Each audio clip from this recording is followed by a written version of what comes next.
Thank you for joining us today. My name is Beck Minahan and I'm the Business Manager with Catholic Healthcare, or one of the Business Managers with Catholic Healthcare.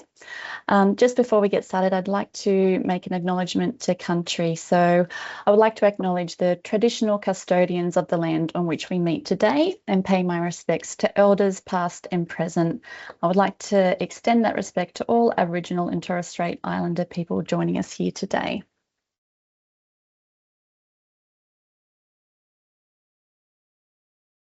I hope you've had a chance to grab a cup of tea or a coffee. I've got mine here, so feel free to get comfortable as we get started. We also have a Q&A section running throughout the session today. So if any questions come up as we go, please feel free to pop them into the chat at any time. We'll pause during the session to check in on these. And if we don't get to everything straight away, if we don't get to answer any of your questions or all of them, we will come back to you. And in the spirit of connection, if you feel comfortable to do so, we'd love to know where you're joining us from today by typing in the Q&A section. That'll give us a chance to test out our technology as well to make sure that's all working. I'm joining from Newcastle, and it's a sunny Newcastle out there today.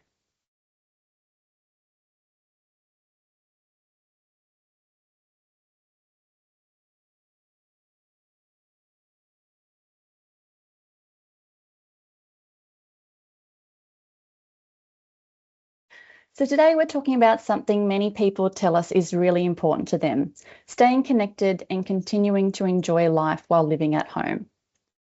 For many Australians, home is where they feel most comfortable. It's familiar, it's where memories are, and it's where people want to remain for as long as possible. At the same time, living alone can sometimes mean doing a lot yourself. You might find yourself doing everything on your own, pushing through tiredness, putting off small tasks, letting things slide because they feel like too much effort. Over time, those small things can add up. Today's session is about exploring how the support and funding already available to many people can help make life a little easier and more enjoyable. Support can help you feel better day to day, stay connected with people and activities, keep your confidence at home, and continue doing the things that matter to you. And importantly, using support doesn't mean giving up independence. In many ways, it's about protecting independence and making life sustainable long term. Many people receive aged care funding but don't always realise how flexible it can be. It's not only there for essential tasks, but it can also support well-being, activity, connection, and everyday quality of life. Today, we'll talk about some of the ways that support can look in practice. I'm joined today by a few colleagues who work closely with people in the community every day. We have Xanthi, our occupational therapist, Ben, our health and wellness program coordinator, Michelle, our wellness and respite coordinator, and Lisa, our community worker team leader.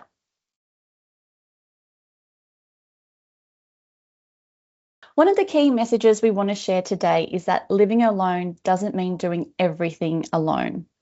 Often the right support simply sits around the edges of life and makes things a little easier.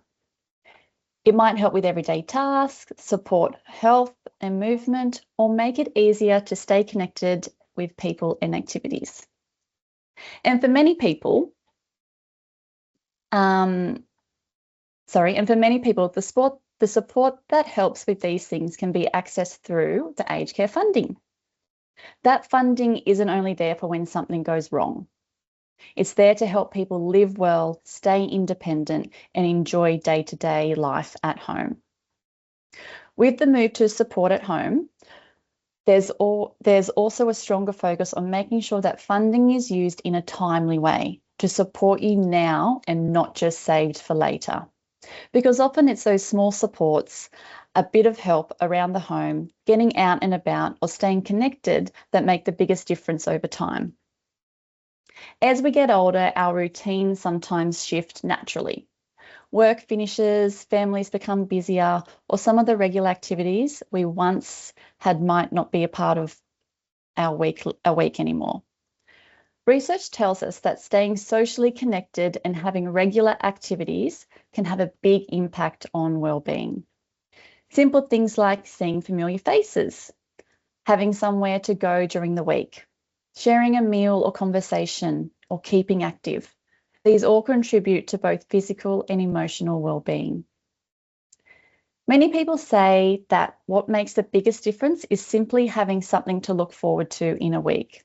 And that's where community programs and support services can play a helpful role. One area that many people find helpful is making small changes that make everyday life easier at home. Xanthi, from your experience working with clients, what are some of the ways support can help people feel more confident and comfortable at home? Yes, thanks, Beck. When someone lives alone, feeling confident in their home is really important. Sometimes small changes can make a big difference. So some examples of this include installing grab rails within your bathroom or handrails at steps around your home, improving lighting around your home to assist with your sight, maybe recommending helpful equipment that makes tasks easier, such as sock aids, to assist with putting on socks or long-handled reaches to help with picking up things or dressing your lower limbs, helping organize spaces or removing hazards like cords or old mats in poor repair, or just assisting with tasks that have become physically harder. Often, an occupational therapist like myself can recommend small adjustments that support independence within your home. These changes help people feel safe and more confident when moving around their home. It reduces worry and fear of falls, and it allows you to continue doing everyday activities more comfortably in your home. So, yeah. Thank you, Xanthi. Thanks. And then another area we often hear about is how important it is to keep our bodies moving. But sometimes when people live alone, they might ignore aches and pains or avoid activities they used to enjoy. How do programs like Mind and Move or Stepping On help with that? Yeah, thank you, Beck. Yeah, that's very common. Many people start moving less because they feel unsure or less confident. So programs like Mind and Move are designed to be gentle and supportive. They help people build strength and balance, improve mobility, and feel more confident getting out and about. And because they're group programs, people also enjoy the social aspect. The Stepping On program is also very helpful because it focuses on practical ways to stay steady and prevent falls. Often people tell us they feel much more confident after participating. We also run social outings where people might visit cafes, parks, markets, or local attractions together. These outings give people the opportunity to get out, try something new, and spend time with others.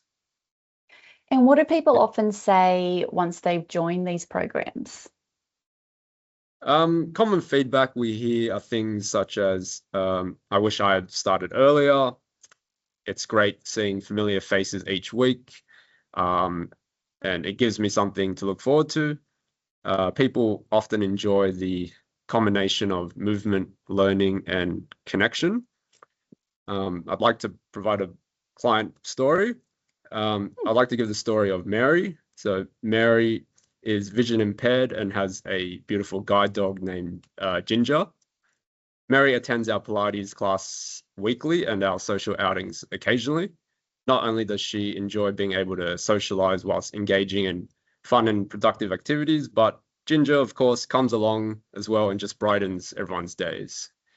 Even on the outings, Ginger curls up on the bus under the seats, and it's pretty much just another member and part of the group. So these programs have been instrumental in Mary's physical, mental, and social health, and she's also a testament that these programs are open to everyone.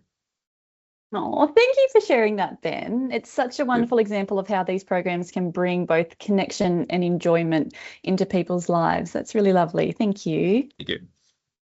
And importantly, these kinds of health and wellness programs can often be supported through aged care funding as well. Many people think funding is only for household tasks, but it can also support movement, health, and prevention. And using that support early can help people stay active and independent longer. Michelle, some people joining us today may not have visited a day centre before. Our day centres cater to frail older people and people with dementia, depending on the service offering. Can you paint a picture for us of what it's like when someone walks through the door? Absolutely. Thank you so much, Beck. So when people arrive at the day centre, the atmosphere is very warm and welcoming. People are greeted by familiar team members and volunteers, and very quickly you'll see people chatting over morning tea or catching up with friends. So a typical day might include morning tea and conversation, activities like music, games, craft, group activities, or gentle exercise. We share lunch, and we also enjoy celebrating birthdays and other special occasions. So for many people, it becomes an enjoyable part of their weekly routine. And what do people tend to enjoy the most once they start attending? So many people enjoy meeting new people. That's probably the main one. Having somewhere to go each week, getting out of the house, sharing a laugh with others. And sometimes people are a little unsure at first, but once they come along, they often say they wish they had started earlier. I also have a client story, if that's okay to share. Absolutely. Thank you. So I was speaking to Julie the other day, and when Julie first came to us, she was quite hesitant. She'd been spending a lot of time at home, sleeping, not really engaging with her family. So often felt like she was exhausted and had brain fog. So her family was starting to see a real change in her, not just physically, but emotionally as well, as they watched Julie sort of withdraw from the things that she once enjoyed. So I suppose with some gentle encouragement from family and our team, Julie agreed to give Day Respite a go. And once she started attending and meeting new people, you could really see a shift in Julie. It was like a light had come back on. She began joining in activities she hadn't done for years, having conversations, reminiscing about the past, and really reconnecting with parts of herself that she hadn't done for some time. And now Julie says that she feels like she's come alive again. She's smiling, laughing, and really enjoying many positive moments throughout the day. And I suppose even with her cognitive changes, Julie's family have really noticed a difference in her mind and mood. Her daughter says she seems more alert, engaged, and making the family feel like they've got their mum back. Julie attends 2 days a week, and it gives her something to really look forward to. And she often talks about having a real sense of purpose in her life. And more importantly, it's made a huge difference to her home, or at the home with her family. They say they know she's in a safe place, she's supported and genuinely enjoying her day, which gives them time and space to rest, recharge, and continue in their caring role. So as you can see, out-of-home respite and social support groups are more than just a day out. They're about restoring enjoyment, easing caring roles, and building relationships where people feel seen, heard, and known. Thank you for sharing Julie's story, Michelle. It's such a powerful example of the difference the right support can make, not just for the individual, but for their whole family. Thank you. Another thing many people notice when living alone is that it can sometimes take more effort to get out or organise social activities. And sometimes people also share that they don't want to feel like a burden, whether that's on a partner, a family member, or friends, so they might hold back from asking for help or company. Connection is such an important part of well-being, and not everyone wants to attend group activities. That's completely okay. Lisa, can you talk a little bit about how support can help people stay connected while living at home? Thanks, Beck. I sure can. So there's lots of different ways support can help people stay connected. Some people enjoy having our community workers come over regularly for conversations, going for walks, potentially getting a coffee together, attending activities or even community groups together, which is always fun. Programs like the Community Visitor Scheme also connect our volunteers with people who enjoy those regular visits and companionships. And we also offer lots of transport services, which can make a huge difference and help people attend appointments, social outings, go on shopping trips, and community events as well. So sometimes just having a little bit of support, getting outdoors, making activities much easier to enjoy. The most important thing is that that support is flexible and we can tailor it to each person's preferences and lifestyle. And often that small change at home can help people maintain that independence for a lot longer. Thank you so much, Lisa. Living alone can sometimes affect motivation and routine. You might find yourself putting things off or spending more time at home than you used to. Support isn't just about physical tasks. It can also support emotional well-being, motivation, and purpose. Some people value having someone to talk to, pastoral care or spiritual conversation, particularly during times of change or reflection. Encouragement to stay engaged in activities they enjoy. Everyone's needs and preferences are different, and support can be tailored to what matters most to each person. One of the most common things we hear from people is, I don't want to use all of my funding too quickly, or I'll save it in case I need it later. Those thoughts are very understandable, but it's important to remember the funding is designed to help people live well now, not just respond when something goes wrong. And with the move towards support at home, there's a stronger focus on using funding in a timely way to support your well-being rather than letting it sit unused. Using support earlier can actually help prevent bigger challenges later. Support with things like cleaning, meals, transport, or activities can reduce fatigue, make life easier day to day, and give you more time and energy for the things you enjoy. So we're going pretty well for timing. Before we finish up today, I wanted to share a few simple things that many people tell us really help when they're living on their own. These aren't big changes. They're small habits that can make a real difference to how the week feels. The first one is keeping a regular routine. Having some structure around your week can really help with motivation and energy. That might be something simple like a regular outing, a weekly activity, or even scheduling visit with friends or family. When there are a few things in the calendar to look forward to, it can make the week feel more enjoyable and purposeful. The second thing is staying connected with others. Connection doesn't have to mean being busy all the time. Often it's the small moments that matter most. Seeing familiar faces, having a conversation, sharing a cup of tea, or doing an activity with others. Even those small interactions throughout the week can really lift our mood and help us feel part of our community. The third thing is keeping your body moving. Movement plays a really important role in maintaining balance, strength, and confidence. And it doesn't need to be anything intense. Gentle walking, other gentle exercise, stretching, group programs can all make a difference. Many people find that when they stay active, they feel more confident getting out and about and continuing to do things they enjoy. And finally, it's helpful to think about purpose.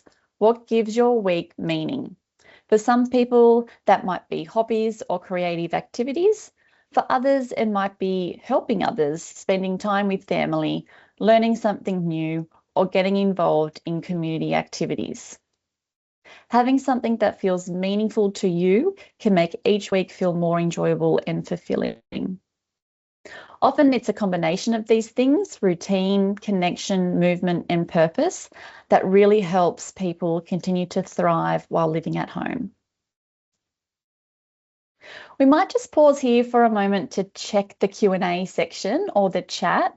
If you have any questions, please feel free to pop them in the chat. If we don't get to the question straight away, we will come back to you. So I'll give it a couple of minutes or seconds to see if anyone has anything there.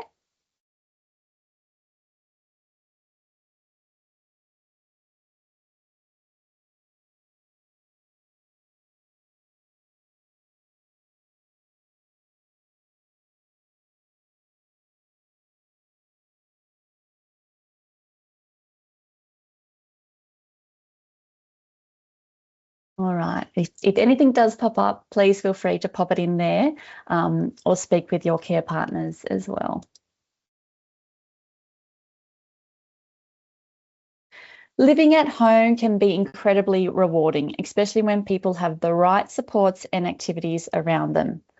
Thriving at home often comes down to a few key things: staying connected, keeping enjoyable routines, maintaining confidence and independence, and having support available when needed. Everyone's situation is different. Some people enjoy group activities, others prefer one-on-one connection or support at home. What matters most is finding what works for you.